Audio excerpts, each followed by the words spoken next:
اور قرآن کے بارے میں علی نے فرمایا اے دنیا والوں یہ قرآن وہ قرآن ہے جس کا پڑھنا بھی عبادت ہے، سننا بھی عبادت ہے، دیکھنا بھی عبادت ہے۔ اگر 50,000 کا لباس ہو کوئی چومنے تیار نہیں، لیکن قرآن پر اگر 50 روپے کی زیل چپسی ہو ہر بندے مومن سے چومنا پسند کرتا ہے۔ کر کے دکن دروازے کی اس غوثیہ مسجد میں وہ دیکھ لے 10 روپے کو ہم نے مدرسے میں دیا تھا، آج وہ 10 روپیہ ہمارا حافظ موین اشرف کی شکل میں بیٹھا ہوا ہے۔ 10 روپے کی وجہ سے کبھی اسی مدرسے سے غوث اعظم جیسا کتب نکلتا ہے، اسی مدرسے سے غریب نواز جیسا خواجہ نکلتا ہے، اسی مدرسے سے نظام الدین اولیاء جیسا پیر نکلتا ہے۔ وہی کامیاب ہے نہیں، 5,000 منتھلی والا کامیاب نہیں ہے، 300 روپے دے کے جس نے قرآن کی تعلیم کو حاصل کرایا ہے آج وہ بچہ کامیاب ہو کے آپ کے سامنے بیٹھا ہوا ہے۔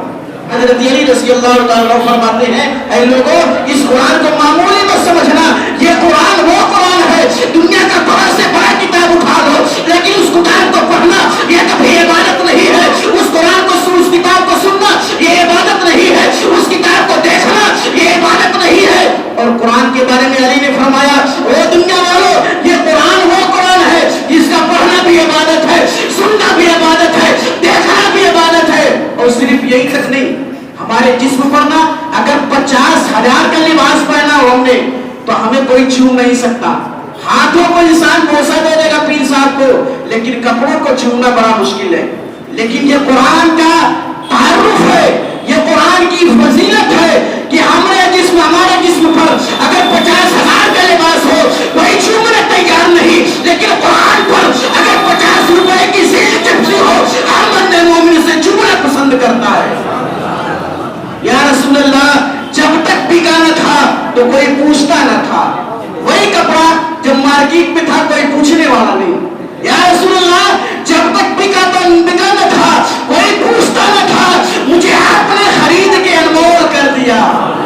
ہر ایک شخص آج اس جلد کو چومنے تیار ہے۔ اور دوسری بات آپ اللہ سے کہنا چاہوں گا، یہ جو چندے کی شکل میں ہم 10-20 روپے دیتے ہیں نا، اس سے یہ دماغ میں دل میں مت خیال رکھا کریں کہ یہ ہمارا ضائع جاتا ہے۔ جس شخص کے دل میں یہ خیال ہو کہ ہم مدرسوں میں چندے جو دیتے ہیں 10-20 روپے وہ ہمارا ضائع جاتا ہے، آ جا کر کے دکن دروازے کی اس غوثیہ مسجد میں وہ دیکھ لے 10 روپے کو ہم نے مدرسے میں دیا تھا، آج وہ 10 روپیہ ہمارا حافظ موین اشرف کی شکل میں بیٹھا ہوا ہے۔ 10 روپے ہم دیتے ہیں نا چندہ، 10 روپے 20 روپے بڑی مشکل سے نکلتا ہے۔ ہم نے سمجھ رکھا ہم نے مدرسوں میں 10 روپیہ دیا تو کیا کیا، نہیں، ہمارے 10 روپے کی وجہ سے کبھی اسی مدرسے سے غوث اعظم جیسا کتب نکلتا ہے، اسی مدرسے سے غریب نواز جیسا خواجہ نکلتا ہے، اسی مدرسے سے نظام الدین اولیاء جیسا پیر نکلا کرتا ہے۔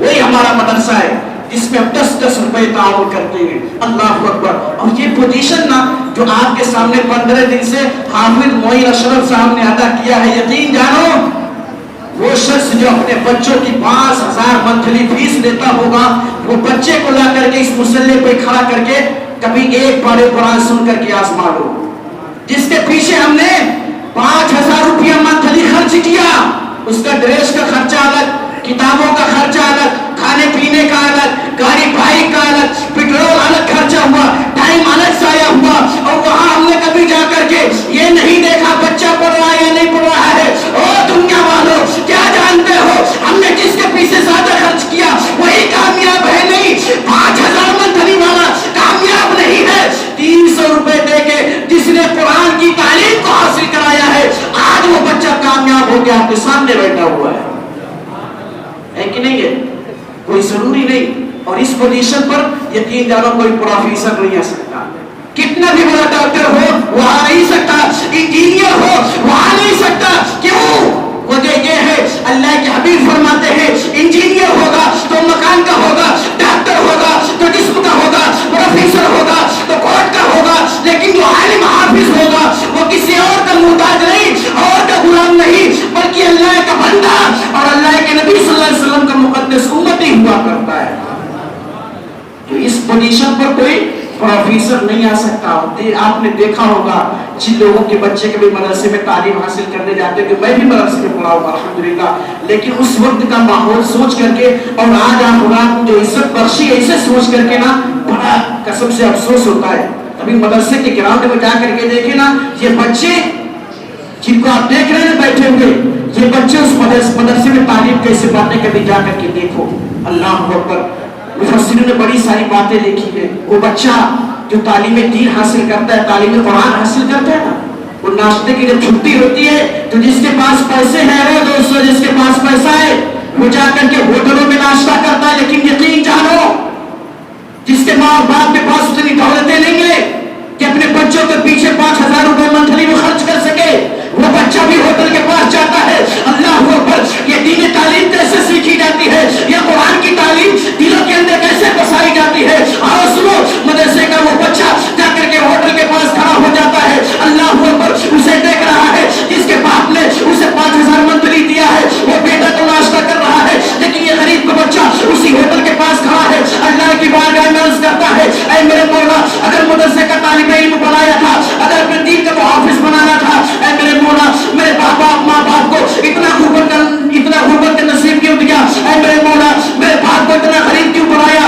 काश अगर मेरे बाप के पास भी दौलत होती, मेरा बाप भी मंथली देता, मैं भी जाके होटलों में नाश्ता करता। लेकिन अल्लाह की किबरियाई कहती है, ऐ उम्मत मुस्लिमा के दीन तालीम के हासिल करने वाले बंदे, यकीन जान, फिक्र ना कर। आज दुनिया के अंदर तेरी कोई सुने ना सुने, लेकिन यकीन जान, ये जो 5,000 मंथली पा रहा है, हो सकता है ये उस लायक ना हो, लेकिन दिल में ये शौक रख, कल क़यामत के मैदान में ये 5,000 वाला पीछे होगा। अगर तूने अपने दिल के अंदर कुरान की तालीम को जज्ब किया, तेरे लिए हुक्म है।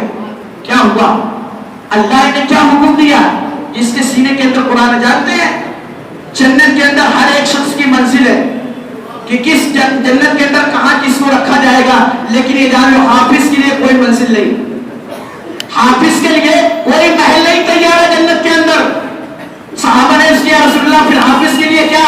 अल्लाह अकबर। मेरे आका फरमाते हैं, लोगों सुनो, हर एक शख्स के लिए जन्नत के अंदर अल्लाह ने महल तैयार कर रखा है, लेकिन हाफिज के लिए हुक्म ये है, हाफिज की शहादत ये है, हाफिज के लिए क़यामत के मैदान में अल्लाह हुक्म देगा, ऐ मेरे मुक़द्दस कलाम को याद करने वाले, ऐ मेरे मुक़द्दस को बाहिफाजत अपने सीने में रखने वाले, जहां आज तुझे ऑर्डर देता है, जहां तक पढ़ता जाएगा वहां तक चढ़ता जाएगा, जहां तू रुक जाएगा वही तेरी मंजिल हुआ करेगा।